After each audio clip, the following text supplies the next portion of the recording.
پاکستان کو معاشی مسائل کا سامنا ہے۔ بین الاقوامی مارکیٹ میں تیل کی قیمتیں بڑھنے کی وجہ سے تجارتی خسارہ بڑھ سکتا ہے۔ مشرق وسطیٰ میں جنگ کی وجہ سے ریمیٹنسز میں کمی آ سکتی ہے، یعنی کرنٹ اکاؤنٹ خسارہ بڑھ سکتا ہے، یعنی زر مبادلہ کے ذخائر میں کمی آ سکتی ہے، یعنی معاشی استحکام متاثر ہو سکتا ہے، اور خاص طور پر ایسے وقت میں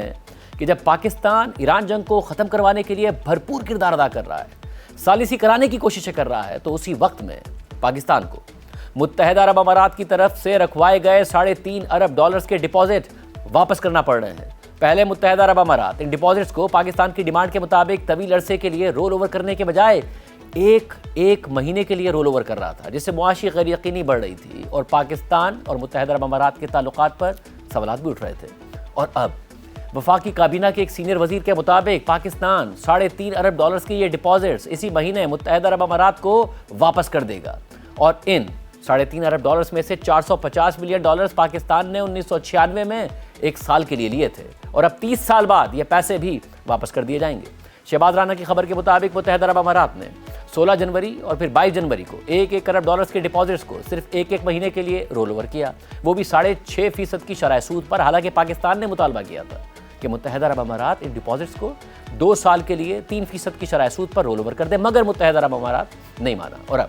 پاکستان یہ پیسے واپس کرنے جا رہا ہے۔ یہ بات بھی واضح ہو کہ اس IMF پروگرام کے لیے متحدہ عرب امارات، سعودی عرب اور چین نے مل کر یہ کمٹمنٹ دی تھی کہ تینوں ممالک پاکستان کے اسٹیٹ بینک کے پاس $12.5 ارب کے ڈپازٹس رکھیں گے، اور یہ رقم اگلے سال ستمبر میں اس IMF پروگرام کے ختم ہونے تک رکھی جائے گی۔ متحدہ عرب امارات نے یہ $2 ارب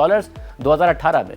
1 سال کے لیے دیے تھے، مگر اس کے بعد ہر سال ایک سال کا رول اوور ہوتا رہا، کیونکہ پاکستان مسلسل IMF پروگرام میں رہا اور ڈالرز کی کمی کا شکار رہا۔ اس کے بعد 2023 میں متحدہ عرب امارات نے $1 ارب کا لون پاکستان کو دیا، اور اب یہ اطلاع سامنے آ رہی ہے کہ متحدہ عرب امارات نے اپنے پیسے واپس مانگ لیے ہیں اور پاکستان یہ پیسے واپس کرنے جا رہا ہے۔ خبر کے مطابق پاکستانی اتھارٹیز کا کہنا ہے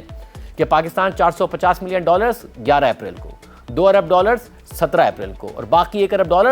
23 اپریل کو واپس ادا کر دے گا، یعنی اپریل میں پاکستان $3.5 ارب واپس کر دے گا، مگر اپریل میں ہی پاکستان کو $1.3 ارب کے یورو بانڈ کی میچورٹی کا سامنا ہے، اور پاکستان کو یہ رقم 8 اپریل کو ادا کرنی ہے، جبکہ اسٹیٹ بینک کے پاس $16.3 ارب کے ذخائر ہیں، اور $4.8 ارب اسی مہینے اگر نکل گئے تو پاکستان کے پاس محض $11.5 ارب رہ جائیں گے۔ حالانکہ گورنر اسٹیٹ بینک نے اعلان کیا تھا کہ سال کے آخر تک پاکستان کے زر مبادلہ کے ذخائر $20 ارب کو کراس کر جائیں گے، مگر اب یہ ناممکن نظر آتا ہے، کیونکہ خبر کے مطابق دسمبر میں گورنر اسٹیٹ بینک نے متحدہ عرب امارات سے درخواست کی کہ $2.5 ارب کی اس رقم کو 2 سال کے لیے رول اوور کر دے اور شرح سود بھی آدھی کر دے۔ پھر وزیر اعظم شہباز شریف نے بھی متحدہ عرب امارات کے صدر سے یہ درخواست کی، پھر وزیر اعظم نے یہ بتایا کہ متحدہ عرب امارات مان گیا ہے، مگر یہ نہیں بتایا کہ کتنے دن کے لیے مانا ہے، اور اب $3.5 ارب کے ڈپازٹس واپس کرنا پڑ رہے ہیں، اور یہ سب اس وقت ہو رہا ہے کہ جب پاکستان میں بیرونی سرمایہ کاری میں حکومتی دعووں کے مطابق اضافہ نہیں ہو سکا، اور ایکسپورٹس بھی نہیں بڑھی، اور مشرق وسطیٰ میں جنگ کی وجہ سے ترسیلات زر بھی خطرے میں پڑ سکتی ہیں۔